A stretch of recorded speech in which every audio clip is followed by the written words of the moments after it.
ഇടുക്കി കാഞ്ചിയാറിൽ കഞ്ചാവുമായി school bus driver അറസ്റ്റിൽ. കോവിൽമല സ്വദേശി സുധീഷിനെയാണ് കട്ടപ്പന പോലീസ് പിടികൂടിയത്. കഞ്ചാവ് വിൽപ്പന നടത്തുന്നുണ്ടെന്ന രഹസ്യവിവരത്തിന്റെ അടിസ്ഥാനത്തിലായിരുന്നു പോലീസിന്റെ പരിശോധന.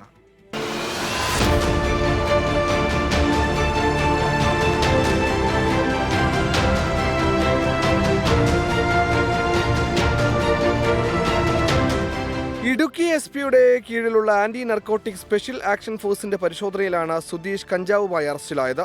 വീട്ടിൽ സൂക്ഷിച്ചിരുന്ന 1 കിലോയിലധികം കഞ്ചാവ് പിടിച്ചെടുത്തു. ആവശ്യക്കാർക്ക് ചെറുപൊതികളായി കഞ്ചാവ് വിൽക്കുന്നതായിരുന്നു ഇയാളുടെ രീതി. 2 കിലോ കഞ്ചാവാണ് പ്രതി സൂക്ഷിച്ചിരുന്നത്. ഇതിൽ പകുതിയോളം വിൽപ്പന നടത്തി. മാസങ്ങളായി സുധീഷ് കഞ്ചാവ് വിൽപ്പന നടത്തി വന്നിരുന്നതായി പോലീസിന് വ്യക്തമായിട്ടുണ്ട്. രഹസ്യവിവരം ലഭിച്ചതിന്റെ അടിസ്ഥാനത്തിൽ സുധീഷ് കഴിഞ്ഞ കുറച്ച് ദിവസങ്ങളായി നിരീക്ഷണത്തിലായിരുന്നു. കട്ടപ്പന ഡിവൈഎസ്പിയുടെ നേതൃത്വത്തിലുള്ള സംഘമാണ് പ്രതിയെ പിടികൂടിയത്. പ്രതിക്ക് എവിടെ നിന്ന് കഞ്ചാവ് ലഭിച്ചു എന്നതടക്കമുള്ള കാര്യങ്ങൾ പോലീസ് വിശദമായി അന്വേഷിക്കുകയാണ്.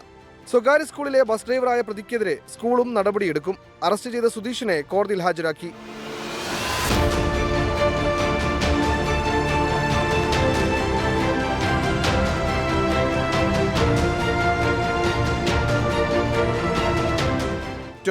ഇടുക്കി.